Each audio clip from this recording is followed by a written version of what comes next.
시청자 여러분 안녕하십니까. 집중진단 제주 안지홍입니다. 한 해에 버려지는 동물의 숫자가 전국 지자체 중에서 제주가 1등이라고 합니다. 참으로 불명예스러운 1등이 아닐 수 없는데요.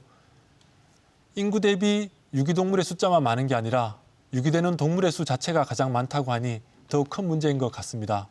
오늘은 심각한 제주의 유기동물의 실태와 대책을 논의해 보겠습니다. 본격적인 논의에 들어가기 앞서서 오늘 토론에 함께 하실 분들 먼저 소개해 드리겠습니다. 제주특별자치도의회 정민구 의원 함께 하셨습니다. 네, 반갑습니다. 네, 반갑습니다. 의원님, 채식급식 조례나 화장장 만드는 것 관련해서 굉장히 동물권 관련 활동 많이 하셨는데 혹시 댁에 반려동물도 있으신가요? 전혀 없습니다. 전혀 없는데 네네. 관심이 있어서 지금까지 이 부분에 대한 노력을 하고 있다는 말씀을 드리겠습니다. 네, 알겠습니다.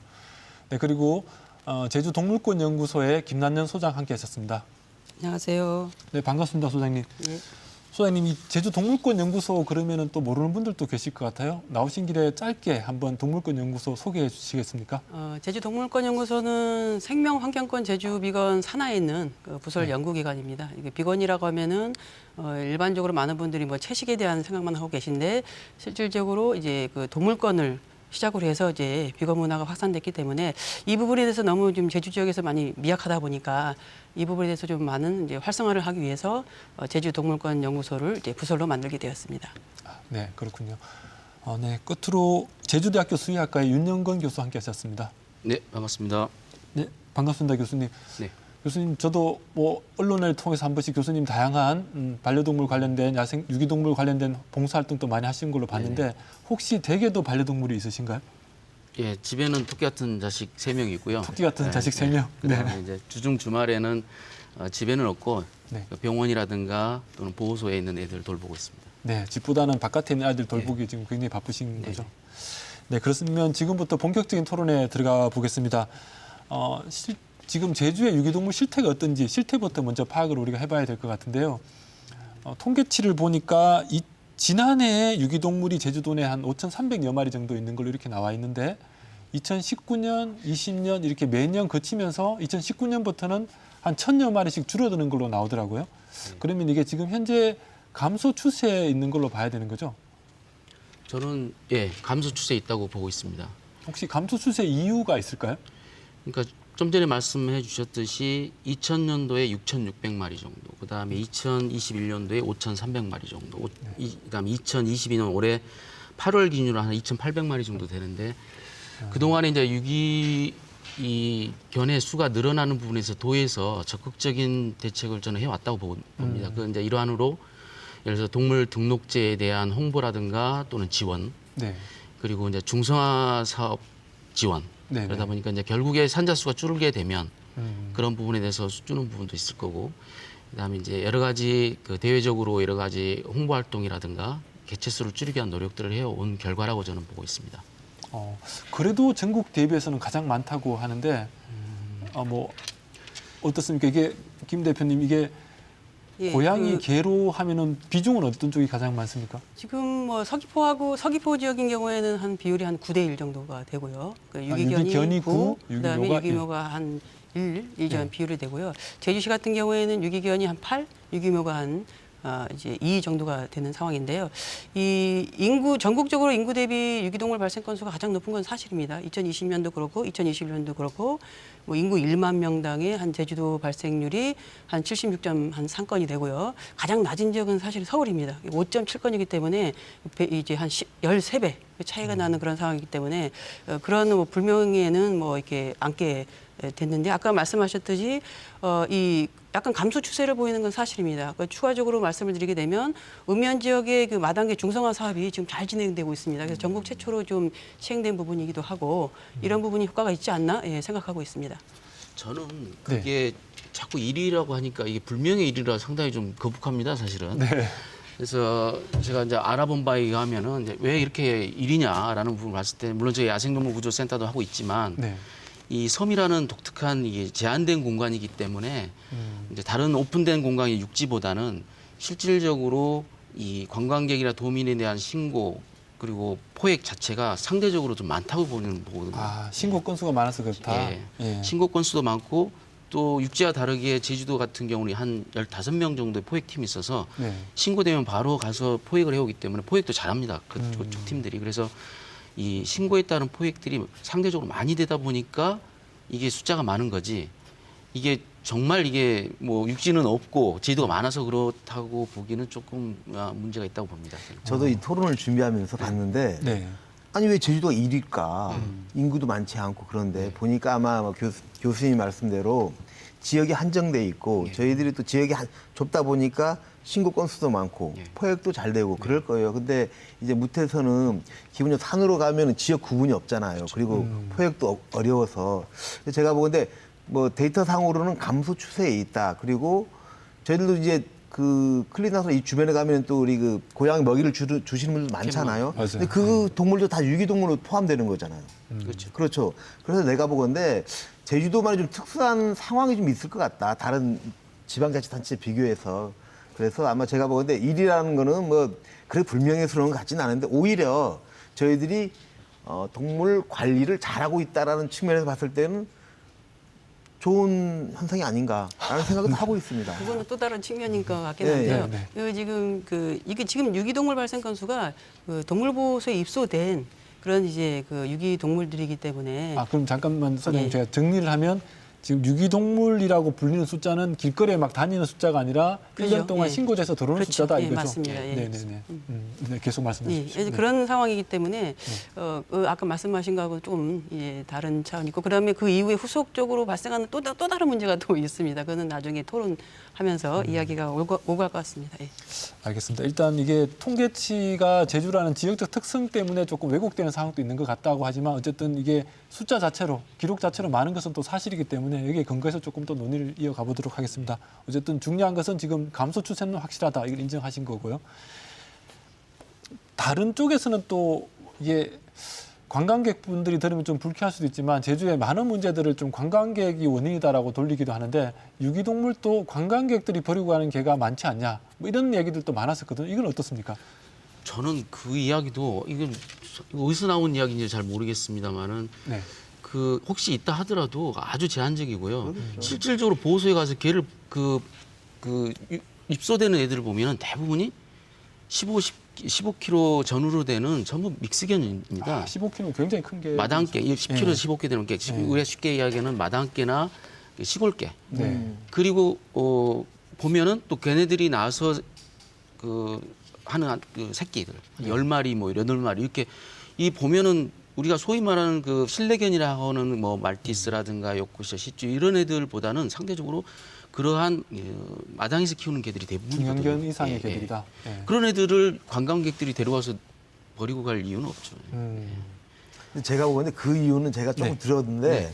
제주도가 아니고 우도에다가 몇 번 있었던 것 같아요. 네. 근데 그게 와전된 거 아닌가. 제가 보더라도 우리 관광객분들이 와서 가족같이 지내잖아요. 네네. 비행기를 타고 오는데 일부러 그거를 비행기 버려서 태워서. 네. 간다. 그리고 버려서 간다라면 그 우리가 유기동물 구조센터 들어오는 그 강아지들이 뭐 애완견이 이런 그 종류가 대다수였을 거 아니겠습니까? 그래서 제가 보는데 우도에 몇 번 있었던 걸로 기억을 우도 하고 있고 사례는 뭐 예를 들면 어떻게 한 겁니까? 아니 우도에 네. 그런 개들이 갑자기 생겨난 거예요. 아 그럼 말티스나 이런 소위 아니, 말하는 그 반려견들이. 뭡니까 이제 그 집에서 키우는 개들. 저도 들은 게 우도에 네. 못 보던 개들이 나타나더라. 그렇죠. 아. 그러니까 보이던 개가 아니라 못 보던 개가 나타나는 거 보고 아마 관광객들이 누가 그랬을 것이다. 그렇게 아마 이야기가 되는 거죠. 제가 보건데 그런 경우는 별로 없을 것 같아요. 물론 있을 수는 있겠지만은 별로 없을 것 같아요. 그리고 요즘에는 마이크로칩이라 해서 칩 등록이 돼 있기 때문에 웬만하면 그 칩 보면은 보호자 주소가 나오거든요. 근데 육지로 나온 경우는 거의 없다고 이야기가 나왔습니다. 뭐 소장님도 이건 동의하십니까?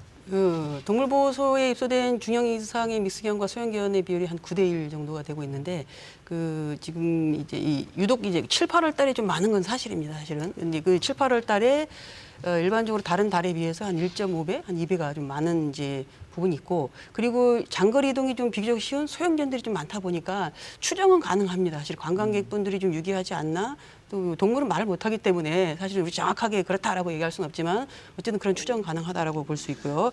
그리고 단체에도 여러 번 제보가 들어옵니다. 아까 뭐 우도를 말씀해 주셨는데 우도에 들어갈 때는 관광객분이 반려동물을 데리고 왔는데 나올 때는 없다. 뭐 그런 상황들이 있었고 그런 부분들을 저희가 뭐 제주도에 또 이제 문제 제기를 한 적이 있거든요. 근데 제주도 같은 경우에는 이런 부분들을 좀 아직까지도 이제 그 변화를 좀 모색하지 못하고 있고 동물복지 종합계획에 이 사안이 있긴 있습니다. 사실 이 사안이 있긴 있었는데 2020년도에 뭐 예산을 한 5천만 원을 이제 예산을 들여서 그 칩을 읽을 수 있는 리더기가 있습니다. 그 리더기를 구입해서 뭐 항공이라든지 여객선 그 부분에 지급을 하려고 했는데 협조가 좀 안 됐다고 어떻게 들었습니다. 그래서 이런 부분들이 좀 쉽게 협조가 안 됐다고 해서 포기해버려서 좀 많이 아쉽고 이 부분들은 반려인들 그리고 이제 동물단체 활동가분들이 계속적으로 좀 문제 제기를 하고 좀 변화를 좀 했으면 좋겠다. 그게 많든 적든 어쨌든 발생하고 있는 건 맞기 때문에 그런 발생하고 있는 부분들을 건 맞는 것 같다. 예, 적극적으로 좀 추진을 했으면 근데 좋겠습니다. 아까 좀 전에 말씀하신 것 중에 7, 8월에 늘어난 부분에 대해서는 물론 이제 여행 시즌이기 때문에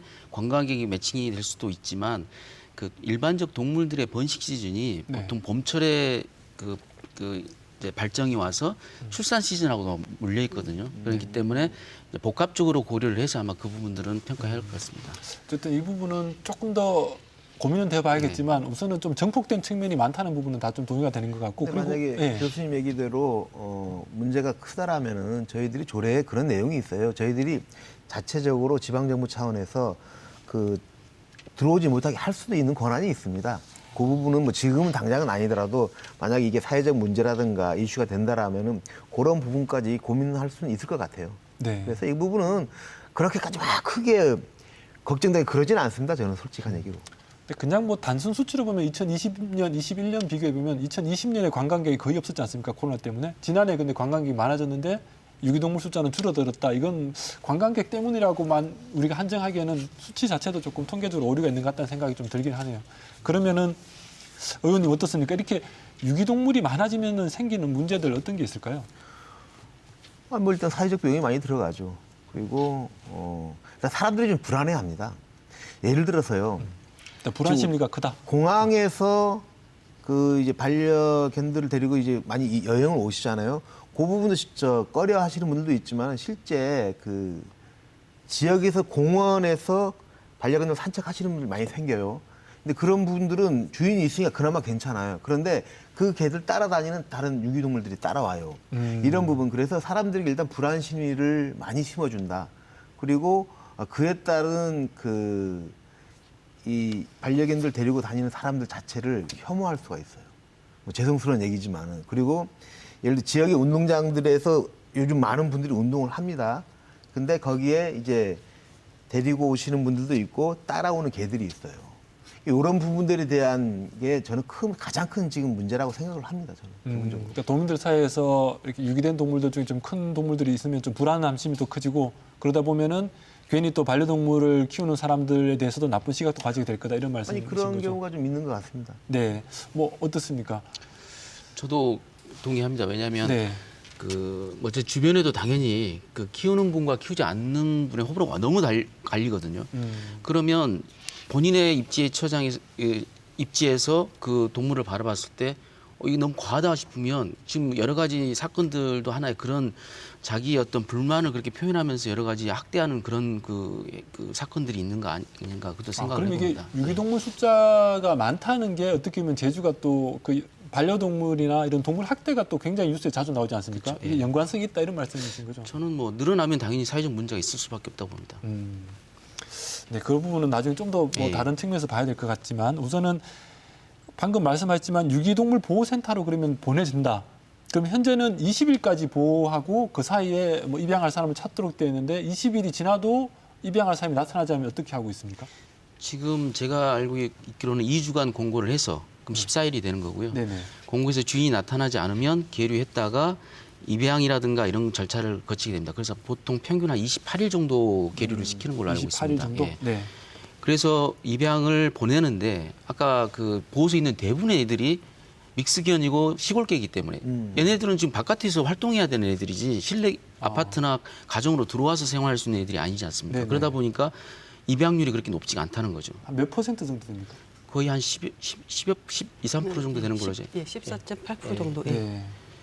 그러면 결국에 보호소는 한 350마리 정도가 수용될 수 있는 그 규모라고 보는데 들어온 애들은 하루에 뭐 10마리, 20마리, 여름철에는 7, 80마리까지 들어오는 거 알고 있는데 하루 그렇게 7, 되면 80마리까지? 네. 결국에 350마리를 초과했을 때는 걔네들은 안락사 될 수밖에 없는 상황이죠. 안락사 하면은 안락사한 시체는 또 어떻게 처리를 합니까? 그는 과거에 사건들이 많이 있지만 지금은 전부 소각하는 걸로. 예. 다 소각을. 예. 개별 포장해서 육지로 다 올라가서 소각하는 걸로 되어 아, 있습니다. 그렇군요. 입양이 안 된 이유가 지금 너무 중대형 개들이기 때문이다라는 건데 그러면 이후에도 계속 제주에 지금 입양 시설에 들어가 있는 유기동물들 같은 경우는 안락사할 가능성이 굉장히 높다라고 봐야 되겠네요. 그렇죠. 예. 네. 뭐 어떻습니까, 소장님? 뭐 그럼에도 불구하고 중형 이제 이상의 믹스견들이 많은 건 사실이긴 하지만은 제주 같은 경우는 어쨌든 농촌 지역이기 때문에 또 이제 그 도시 외에 마당도 있기 때문에 입양 활성화가 잘 고려가 된다면 충분히 입양이 된다라고 저는 생각하고 있습니다. 이 소장님 집에는 예. 몇 마리나 있었습니까? 저는 아까 말씀드렸듯이 한 15마리, 15마리 개는 한 11마리고요. 예, 그리고 뭐 이제 고양이는 4마리. 개가 11마리면 그게 다 유기동물들입니까? 뭐 구조하거나 유기된 동물들을 다 데리고 있습니다. 아, 예. 네. 어쨌든 지금 그래서 제주도의 어떤 그 안락사율은 한 62% 정도가 됩니다. 그리고 이거는 전국의 안락사율이 한 14%에 비하면 한 4배의 수치가 되고 전국이 14%인데 제주 62%다. 62%입니다. 그 그리고 부분에 대해서는 네. 정확히 짚고 넘어가야 될 부분이 있는 것 같습니다. 아까 제주도 같은 경우에 아까 신고 수도 많고 구조되는 건수도 많다 보니까 계속 밀어내야 되는 부분이 안락사가 될 수밖에 없는데 육지 같은 경우는 딱 차버리면 입소를 안 하는 걸로 알고 있습니다. 입수도 안 하는데 어쨌든 이게 더 이상의 신고가 오더라도 그 수용을 못 하니까 그러면 당연히 안락사율은 떨어질 수밖에 없죠. 그건 사실인가요? 그러면 제가 그렇게 들었습니다. 그러니까 적극적으로 입소가 되지 않기 때문에 제주만큼. 네. 그러니까, 만약에 입소가 된다면 당연히 그래도 안락사가 늘어날 수밖에 없습니다. 그러니까 차라리 죽일 바야 받지 않겠다는 그렇죠. 거군요. 예, 예. 근데 그 육지 같은 경우에는 그 동물보호 센터뿐만 아니라 그 민관 위탁이라든지 위탁보호 시설도 또 다양하게 있거든요. 그 제주도 같은 경우에는 지금 동물보호 센터가 직영점 하나가 있지 않습니까? 직영으로. 굉장히 이 보호 시설 자체가 굉장히 열악합니다. 이제 그런 차이도 또 있다고 이제 보고 있습니다. 보호시설 열악한 건 앞으로 어떻게 해야 되겠습니까? 아니 많이 생기면 되죠. 네. 근데 이 많이 생기면 되는데 그게 해결 방안은 아닌 것 같고 왜냐하면 그게 시설이 설립이 된다라면 거기에 따른 예산과 인력의 문제 이런 게 다양하잖아요. 그래서 솔직하게 말씀드리면은 우리 그 반려견이나 반려묘를 키우시는 분들의 좀 냉정한 이성적 판단이 좀 필요하지 않을까라는 생각이 들어요. 그리고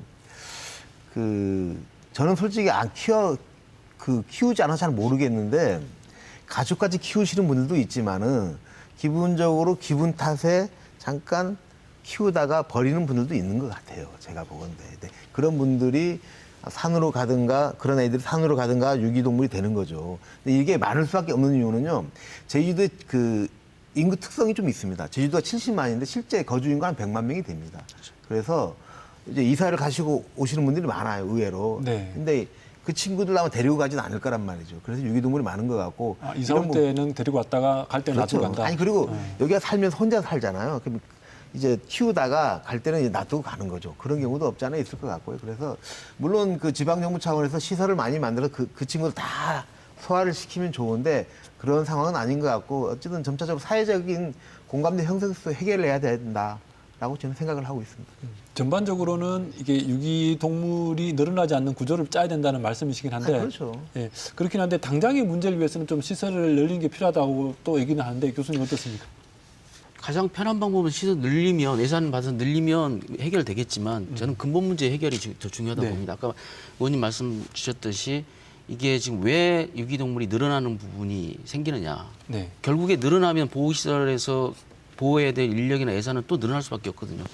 그래서 항상 저도 이제 자문위원으로 활동하는 과정에서 나오는 이야기들은 보호시설을 늘려달라고 하지만 그게 근본 문제가 아니고 이 발생되는 유기견을 줄일 수 있는 정책들이나 이런 것들이 필요하다. 그래서 중성화 사업이라든가 등록제라든가 또는 아까 말씀드렸듯이 분명히 제주도에 들어와서 키웠다면 다시 데려가든가 아니면 키울 수 있는 어떤 뭔가의 이 어떤 자격이라든가 충분한 교육 같은 것들이 돼야 되는데 그렇지 않고 방치해버리니까 이런 유기견들이 많이 발생하는 거 아닌가. 그 얘기를 조금 더 이어서 해보면 지금 중성화 수술 자체가 지금 굉장히 많이 이루어지고 있다. 아까 여러 번 얘기 나왔지만 마당 반려견 같은 경우 중성화 수술이 이루어지고 있다 이렇게 얘기를 하셨는데 지금 전체에 뭐 정확한 통계는 잡혀 있지 않겠지만 제주 전체에 이런 반려견, 반려묘 중에서 중성화 비율이 어느 정도 된다고 봐야 됩니까? 정확히 모르겠는데. 예. 그거는 추정하기가 굉장히 추정하기 힘든 힘들고. 겁니다. 지금 뭐 추정이 가능한 거는 뭐 반려동물 등록 뭐 이런 거라든지 이런 것들 추정이 가능한데 반려동물 중성화 마당 같은 반려견은 알 경우에는 수가 없고. 전년 대비 뭐 이렇게 발생률이라든지 또 이렇게 전년 대비해서 비교가 되지 현재의 그 부분까지는 그럼 한 힘들지 않을까. 지난해 기준으로 하면 마당 반려견들 중성화 수술은 몇 마리 정도 한 겁니까? 원래 1월 기준으로 보게 되면 한 954가구가 중성화가 됐고요. 지금 현재 뭐 5차로 지금 진행하는 것으로 알고 있습니다. 그래서 전년 대비 유기기 동물 발생 건수가 한 22.25%가 감소됐기 때문에 뭐 그런 효과를 이제 발생 건수하고 이제 비교해 보면서 우리가 좀 유추해 볼 수 있을 것 같습니다. 저도 도에 이제 자료를 받아 보니까 네. 2019년도에 한 1억 원 정도에서 274마리 그리고 20년도에 1억 4천 정도에서 385마리, 예. 21년도에 1억 2천에서 한 298마리, 300여 마리를 매년 중성화하는 데 지원해 준 걸로 알고 있습니다. 매년 300마리 정도씩. 예. 도에서는 제가 보건데 국비도 확보를 하고 있고요. 지방비도 매칭을 해서 기본적으로 한 몇 억씩 정도 해서 예산을 책정을 해서 신청을 받고 지속적으로 하고는 있어요. 네, 네. 근데 제가 보기엔 전체 숫자에 비해서는 미미한 것 같은데 저는 또 다른 생각이 뭐였냐면은 이 중성화 수술이 이게 정답인가에 대한 거는 조금 그러네요. 그러니까 유기동물을 없애기 하기 위한 중성화 수술은 효과는 있을 것 같은데 동물권 차원에서 봤을 때 이게 과연 옳은 일인가에 대해서는 저는 좀 의구심이 있습니다. 동물권 차원에서도 중성화는 필요하다고 그래요? 생각하거든요. 그죠? 예. 왜냐하면 너무 개체 수가 많다 보면 돌볼 수 있는 그 여력도 없고 저도 사실 15마리를 돌보고 있는데 비용적인 부분 그리고 이 시간적인 부분도 굉장히 많이 소요가 되기 때문에 그리고 이 많은 동물을 데리고 있으면 또 이게 좀 세부적으로 저희가 잘 관심 있게 지켜보기가 굉장히 힘듭니다, 사실은. 그래서 저 개인적인 입장만 보더라도 중성화는 반드시 필요하고 사실은 또 이제 중형 미수경 이상 같은 경우에는 아기를 낳게 되면 한 뭐 10마리, 12마리 이렇게 너무 많은 숫자의 그 강아지들이 이제 탄생이 되기 때문에 이건 반드시 이제 필요하다고 생각하고 이 있습니다. 사업은 지속적으로 확대될 필요가 있겠네요. 그렇죠. 그러면. 예, 더 적극적으로 해야 되죠. 알겠습니다. 저도 지금 진료하는 입장에서 동물병원에서 네. 보호자들에게 가능하면 중성화를 권합니다. 음. 근데 실질적으로 내원한 10마리 중에 보면은 절반이 안 됩니다. 중성화되어 있는 부분들이. 그래서 중성화가 되면은 첫 번째는 질병적인 부분들, 뭐 종양 발생이라든가 물론 이제 언제 중성화했냐도 중요하지만 그런 질병적인 예방 차원의 중성화도 필요하고 또 숫자적으로 아까 말씀드렸듯이 지금 사설보호소가 도내에 한 5-6군데 있죠. 거기서 중성화를 안 하면 계속 아까 대부분이 그 마당계 실외견이다 보니까 한번 발정 오게 되면 교배에 대해서 나오는 새끼 산자 수가 아까 10마리 뭐 전후로 되다 보니까 계속 늘어나는 거는 관리가 안 되기 때문에 당연히 동물 복지는 떨어질 수밖에 없죠. 그래서 중성화는 가능하면 다 하는 걸로 그렇게 지원을 해주거나 사업을 하면 좋을 것 같습니다. 이게 어쨌든 뭐 반려동물이라는 게 사람과 함께 살아야 되니까 사람 숫자에 대비해서 너무 늘어나면은 어쨌든 이게 뭐 예, 관리. 낙후될 수밖에 없다 이런 말씀으로 좀 이해가 되네요. 알겠습니다. 중성화 수술 사업은 효과가 있고 이게 좀 확대될 필요가 있다 이런 말씀으로 읽혀지고. 제가 열심히 하겠습니다. 위해서. 네, 알겠습니다. 그리고 의원님이 좀 많이 진행하신 걸로 알고 있는데 동물 화장장, 장례식장 이 부분들 제주에서 화장장 꼭 필요하다고 했는데 아직도 화장장이 지금 만들어지지 않았는데 어떻게 된 겁니까? 네. 제가 진행한 건 아니고 네. 일단 제주도 차원에서 의지가 아주 강합니다. 도 차원에서 동물 화장장과 이런 동물들의 복지 쪽에 아주 의지가 강하고 계속 그거는 원희룡 도정부터 계속 추진을 해왔어요. 근데 이게 뭐냐면 시설 자체가 바로 옆에 오는 시설을 꺼려하는 그런 양상이 있어서 계속 그 지역마다 이제 그 접수를 받고 있는데 다행히도 지금 접수가 진행되고 있고 많은 난관들이 남아 있지만 기본적인 그 1차 관문을 통과를 했다고 그래요. 그래서 아마 조만간에 이제 가셔야 될 것 같고요. 제가 이쪽에 왜 관심을 갖냐면요. 한 10년 전에 제가 아는 지인이 고양이가 이제 그 사층에서 떨어졌어요. 그래서 병원을 간대요. 이거 어디 가냐? 이거 서울대학교 병원을 간대요. 이 병원비가 1,000만 원 이상 나왔어요. 아이고. 근데 그 친구가 4개월 있다 죽었어요.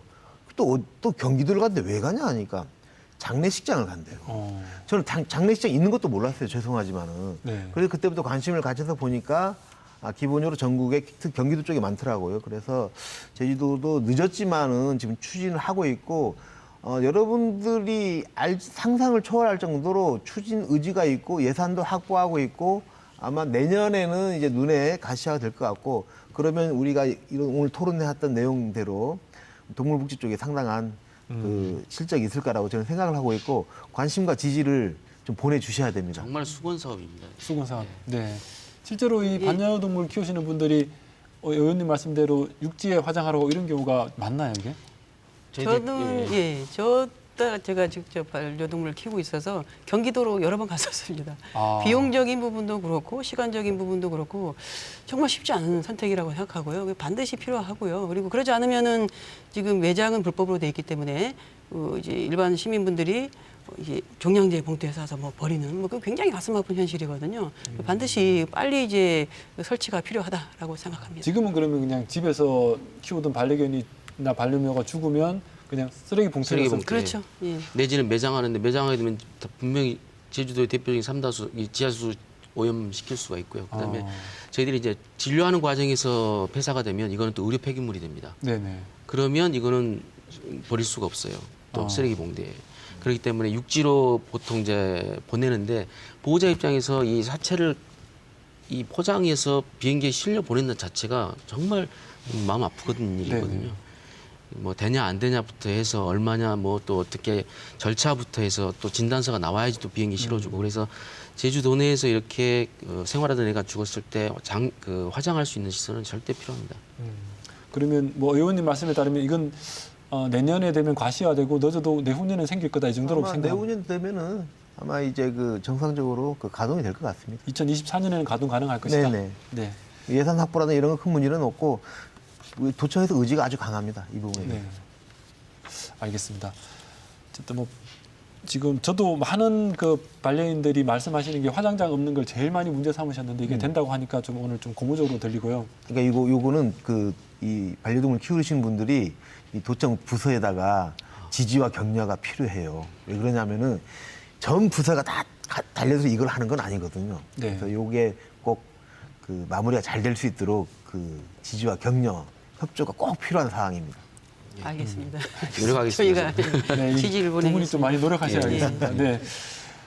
그러면은 조금 더 앞서서도 우리 의원님이 말씀하신 내용이 좀 이렇게 한 번 보고 그냥 예쁘니까 귀여우니까 이렇게 반려동물 입양하는 사람들이 많은데 그런 경우에 나중에 또 포기하는 경우도 많더라. 그래서 좀 자격되는 사람들이 해야 된다 이런 말씀도 하셨는데 한 측면에서는 그래서 반려동물에 대한 보유세도 도입하자 이런 부분도 좀 논의가 되고 있는데 이 반려동물 보유세 그러니까 뭐 지금 아이를 놓으면은 뭐 돈을 지원해 주는데 예를 들면 반려동물 입양하면 거꾸로 이제 보유세를 내게 하겠다. 그래서 좀 책임을 높이겠다. 뭐 이런 내용인 것 같은데요. 이 부분은 어떻게 보십니까? 어느 분이 먼저 얘기해 주시겠어요? 네. 예, 말씀을 주저하시는 것 같아서 제가 먼저 말씀드리겠습니다. 그 반려동물 보유세 같은 경우에는 그 이번에 한번 언론 보도를 보니까 국민 2명 중 1명이 찬성을 하고 있는 것으로 알고 있습니다. 이 반려동물 보유세가 실질적으로 도입되려면 반려동물 등록이 활성화 일단 돼야 가능한 부분이 있고요. 이 동물권과 그리고 이제 동물복지의 이제 그를 확대를 시키려면 사실은 저는 개인적으로 반려동물 보호세가 도입이 돼야 된다는 생각을 갖고 있습니다. 그 외국 같은 경우에도 동물권 향상이 아주 잘 돼 있는 그런 독일, 네덜란드, 뭐 오스트리아 다 이제 반려동물 보호세를 다 하고 있고요. 보유세가 한 마리 하면 보통 얼마 정도 외국인 하고 보통 이제 한 80유로. 예, 한 마리당 80유로고 두 마리부터는 또 이제 한 120유로. 그러니까 보통 적으면은 한 80유로, 많은 경우는 맹견 같은 경우에는 또 보유세가 좀 한 뭐 많더라고요. 10만 원 한 내외 정도. 600유로, 800유로 그렇게.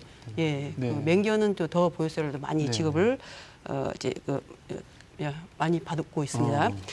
그래서 지금 그리고 한국에도 우리나라 같은 경우에도 보유세가 있었습니다. 그래서 한 광복 이후에 견세라고 받아본 적이 있고 그리고 한 56년에 폐지한 사례가 있습니다. 근데 이 반려동물들의 이 보유세가 어떤 용도에 사용되느냐 그 목적이 굉장히 중요하다고 생각하고 저도 아까 이제 15마리 동물을 이제 그 보호하고 같이 지낸다고 했는데 만약에 이제 이 반려동물당 한 마리당 아까 말씀드렸듯이 뭐 80만 원, 80만 원 이렇게 하게 되면 8만 원, 8만 원, 8만 원 이렇게 하게 되면 굉장히 부담이 되겠지만 뭐 그런 산술식의 계산은 아니고요.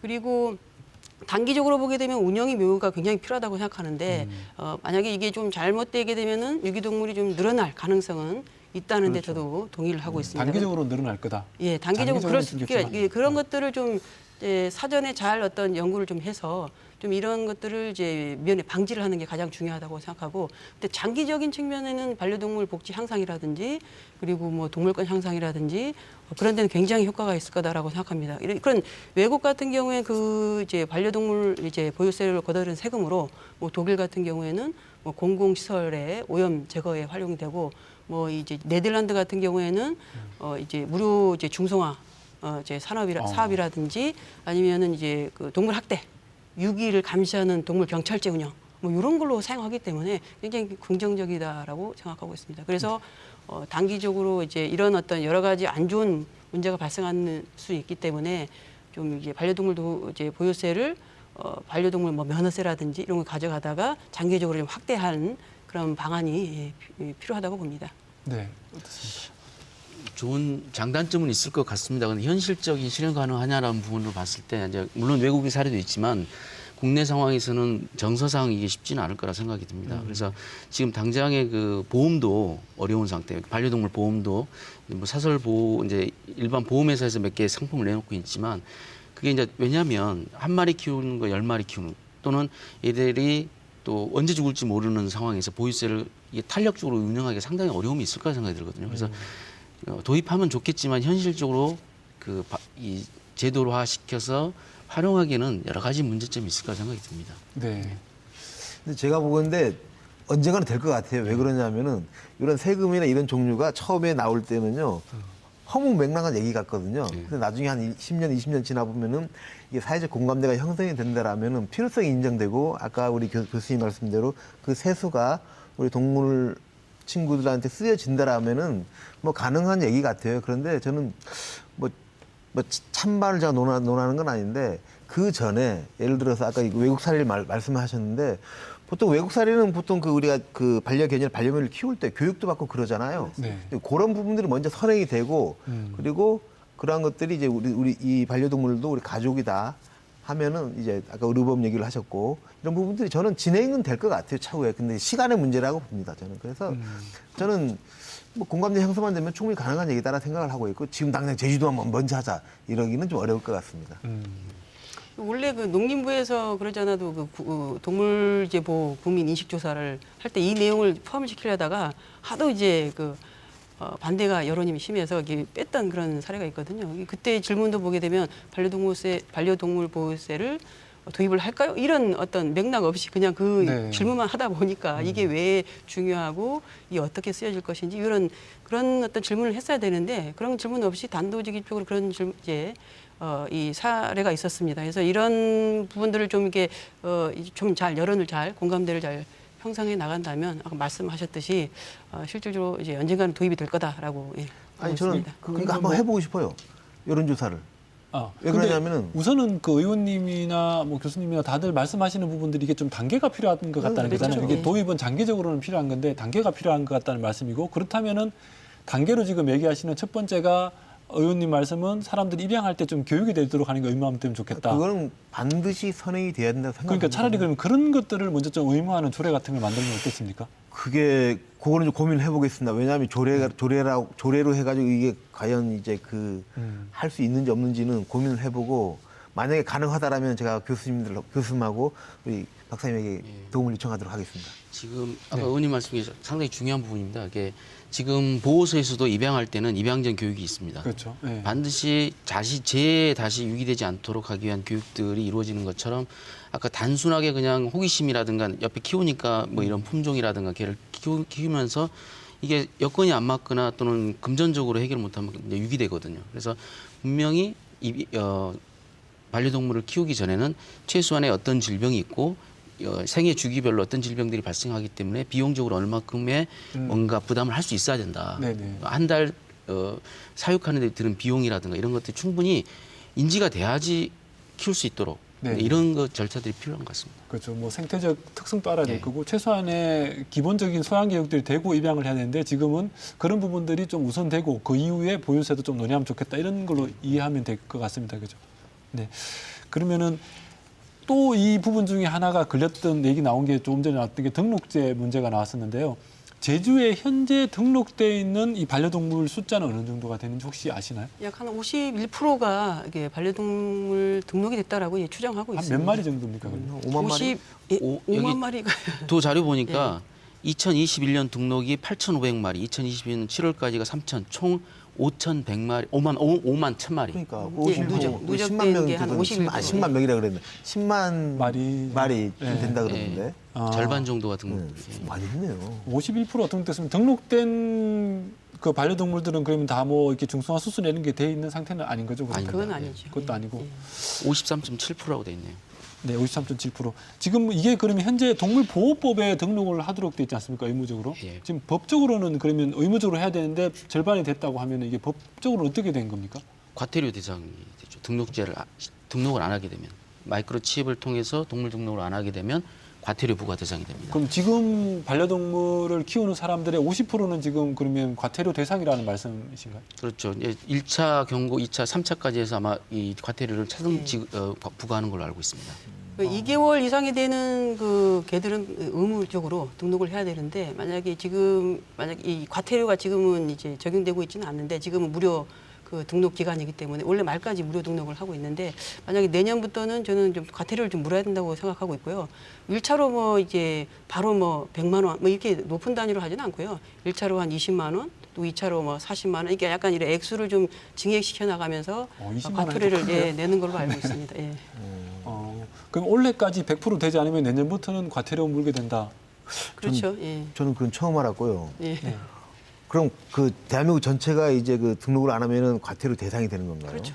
신고를 해서 등록이 안 된 게 확인되면 이제 부과 대상이 되는 거죠. 신고를 해서 그러니까 근데- 신고를 안 하시는 분들도 많이 그렇죠. 있을 거잖아요. 저는 이게 그 지금 칩 형태로만 하고 있고 예전에 목걸이도 했었죠. 분실 우려도 있고 또 일부러 이제 안 하는 경우도 있다 보니까 유기시키기 위해서는 빼버리고 유기하다 보니까 저는 이게 그랬으면 좋겠어요. 과태료를 받고자 하는 게 목적이 아니잖아요. 즉 등록을 해서 우리가 유기동물 숫자를 없애고 이 친구들 관리를 하게 한 거기 때문에 저는 좀 이런 부분에 저도 잘 몰랐었거든요. 이런 부분에 대한 홍보나 이런 게 좀 강화돼야 될 필요가 있겠다 생각이 들고 과태료가 20만 원 비싼 거예요. 비싼 거죠. 예, 그래서 나름대로 우리가 이제 어쨌든 모든 게 제가 보건데 키우시는 분들의 의지 그리고 책임성 그리고 사회적 공감대가 형성이 돼야 될 것 같고 이 부분에 대해서는 제가 조금 세밀하게 좀 살펴보도록 하겠습니다. 그럼 예를 들면은 지금 마당 반려견이라고 해서 시골집 마당에 있는 개들인데 이게 등록이 안 됐어요. 그러면은 이 개들을 누가 신고하면은 벌금을 내야 되는 겁니까? 부과 대상이 됩니다. 법적으로는. 법적으로는. 그렇군요. 저도 이 부분을 알고 그래서 이제 시골에 육지에서 오신 분들이 요즘 많이 늘고 있지 네네. 않습니까? 그러다 보니까 풀어놓고 키우는 이제 시골 할머니나 할아버지한테 이 목줄을 안 했거나 또는 등록했냐고 해서 만약에 이걸 신고를 하게 되면 등록 안 되면 과태료, 목줄 안 하면 또 과태료가 또 들어오는 거죠. 좀 이해가 됩니다. 예, 그러면 이게 언면 지역들을 다니면서 조금 이렇게 교육이나 홍보하는 예산도 지금 굉장히 많이 필요하겠네요. 저희가 봐도 주변에 모르는 분들이 굉장히 많을 것 같은데요. 예. 그 부분은 제가 나중에 추후에 교수님에게 좀 부탁을 드려서 몰라서 못하는 경우도 많거든요. 그렇죠. 그 부분에 대해서는 저희들이 한번 세밀하게 살펴보도록 하겠습니다. 올해까지 해도 지금 3개월밖에 안 남았잖아요. 그러니까요. 그럼 3개월 안에 이게 지금 51%밖에 안 됐다고 하면 이후에 괜히 이게 마을 내에서 분쟁이 날 수도 있는 거고. 그렇습니다. 네네. 그러니까 주민자치센터나 이런 데 현수막을 걸든지 지금 군데군데 걸려 있는 것도 걸려 있습니다. 많지는 않은 것 같더라고요. 예, 예. 그리고 사람들이 인식을 하려면 뭐 리 단위들에서 마을 단위의 회의에도 좀 저제를 올려주고 이렇게 해야지 될 건데 지금은 몰라서 못하는 분도 많을 것 같아요. 리단이 잘 말씀을 해주셨고 제가 가서 그 리단위별로 홍보를 할 수 있도록 조치를 하도록 하겠습니다. 알겠습니다. 네, 뭐 이런 부분들 얘기 나올 때마다 조금 더 걸리는 부분이 지금 제주에서 이런 유기동물이나 이런 것들을 혹은 반려동물을 관리하는 시스템이 좀 부족하다. 예를 들면 해당 과도 없다.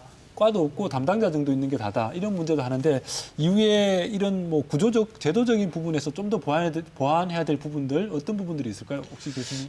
일단 육지와 비교하면은 제주도는 없습니다. 그 팀이나 그 전담 그 동물보호복지과나 복지 이 팀. 네네. 그래서 지금 현재 제주도 같은 경우에는 도청에 그 방역과에서 그 동물 겸해서 방역과. 네. 동물 방역과에서 겸해서 하는 걸로 알고 있습니다. 그래서 이건 의원님께서 좀 왜냐하면 이 민원 발생도 되게 많고 네. 이게 방역 활동해야 되는데 보호복지 관련되는 민원을 또 그 같이 병행한다 해서 상당히 부담이 되거든요. 그래서 이 산업동물도 있지만 반려동물 이에 대한 여러 가지 사건 사고를 전담할 수 있는 그 동물보호복지팀 과까지는 과. 아니에요. 예, 과까지 가기는 좀 어려움이 있을 것 같은데 일단 팀이라도 구성을 시켜서 그거를 민원 해결할 수 있는 그런 부분들을 만들어 주시면 상당히 좋을 것 같습니다. 동물복지팀이라도 빨리 만들어야 네, 된다. 네. 뭐 의원님 동의하고 어떻습니까? 네. 제가 알기로는 제주도청 차원에서 12월 달에 조직 개편 작업이 있을 것 같습니다. 그 전에 제가 의견을 내도록 하겠습니다. 예, 예. 현재는 이런 구상들이 들어가 있지는 않은 거죠? 그거는까지는 정확히 잘 모르겠습니다. 왜냐하면 아직 그 가안도 나오지 않았기 때문에 네. 우리 오영훈 지사께서 나름대로 이쪽에 관심이 있다고 합니다. 그래서 제가 비공식적으로 한번 제안을 하도록 하겠습니다. 알겠습니다. 이게 그 좀 동물복지 종합 계획에는 이 사안이 있습니다. 사실은 이런 있습니다. 전담 기구를 설치하자는 그런 사안이 있었는데 계속 이게 지금 사실은 추진이 잘 안 되고 있는 상황입니다. 기본적으로 제주도가 이런 문제의식을 아주 잘 알고 있고요.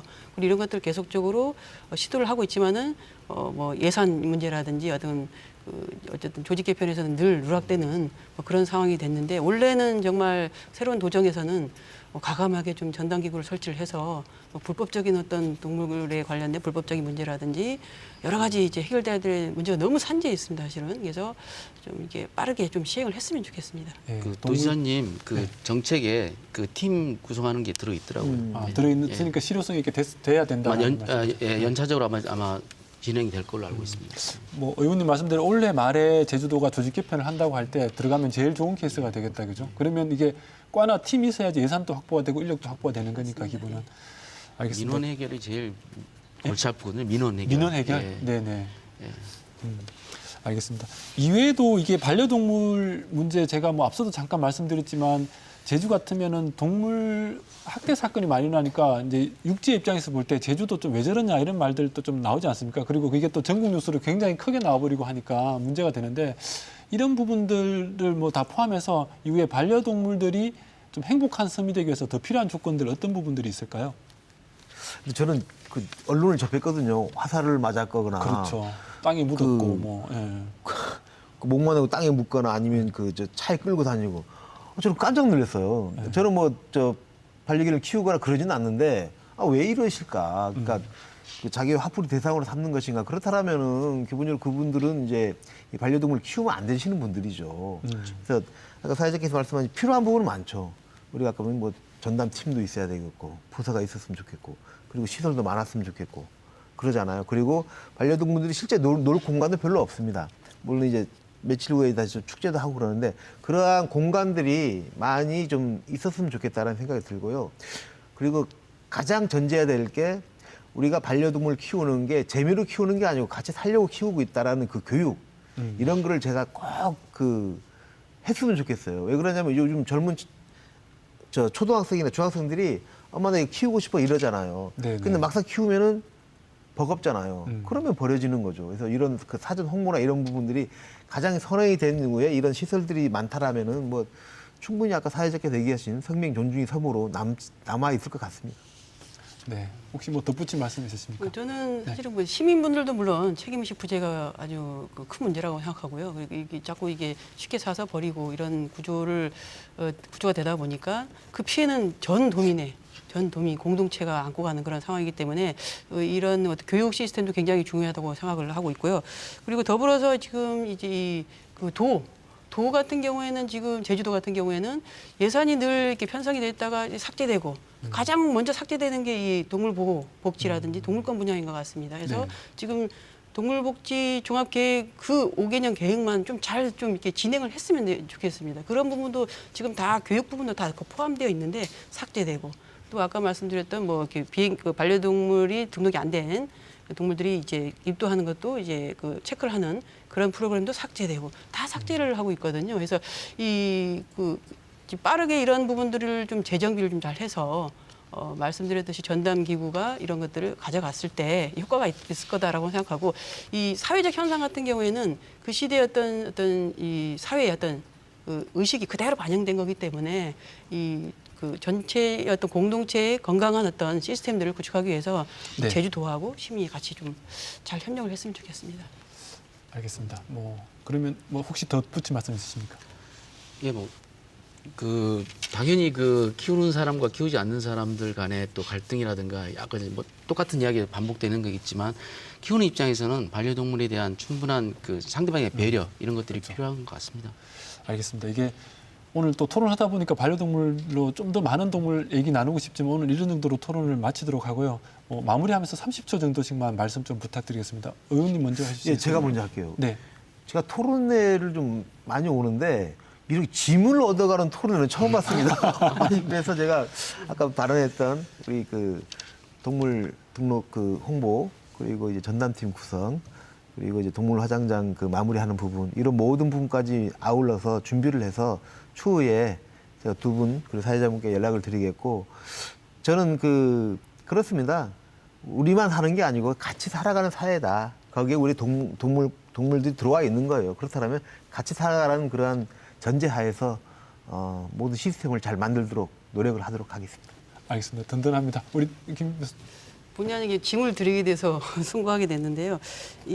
아까 계속적으로 말씀을 많이 드렸기 때문에 그에 준해서 좀 잘 추진됐으면 좋겠고 그리고 사실은 또 하나만 더 추가시키고 싶은 내용은 불법적인 개농장 문제를 더 이상 방치해서는 안 된다. 그래서 또 강아지 공장 이런 부분들을 묵인하게 되면 실제 유기동물 없는 제주라든지 동물학대가 없는 제주 가능하지 않습니다. 그래서 이런 불법적인 부분들은 좀 빠르게 좀 해결했으면 하는 그런 바람입니다. 알겠습니다. 네, 교수님. 예, 저는 이제 수의사이면서 또 학교에서 학생들 수의사 양성하는 또 교육을 담당하고 있고 또 동물병원에 진료를 하고 있습니다. 그러다 보니까 지금 현재 사회적으로 저출산되면서 반려동물에 대한 즉 동반자로서의 동물들이 이제 가정으로 들어오는 그런 이제 수가 늘다 보니까 여러 가지 사회 문제가 되고 있거든요. 그래서 동물을 키우는 데 있어서의 상대방의 배려, 그러니까 패티켓이라서 반려동물의 애절이라든가 또 산책할 때 지켜야 될 예절들 이런 것들을 충분히 고려가 된다면 그러니까 옆에서 봤을 때 동물 키우는 게 좀 보기가 안 좋다는 그런 느낌을 주지 않도록 서로가 노력한다면 건강하게 반려동물 키울 수도 있고 사회적 문제들을 줄일 수 있지 않을까라고 생각을 해봅니다. 알겠습니다. 오늘 토론 함께 해주셔서 고맙습니다. 네, 시청자 여러분, 오늘 토론 어떻게 보셨습니까? 제주에 많은 유기동물 수가 있다고 합니다. 우연인지 모르겠지만 제주의 강력범죄 발생률도 제주가 가장 높은 수준이라고 하는데요. 사람도 동물도 안전한 섬 그리고 사랑이 가득한 제주가 되기 위해서 서로에 대한 배려 그리고 교육들 그리고 많은 제도가 필요할 것 같습니다. 이 토론 이후에 이런 다양한 사회적 논의가 이루어지길 기대해 보겠습니다. 끝까지 시청해 주신 시청자 여러분 고맙습니다.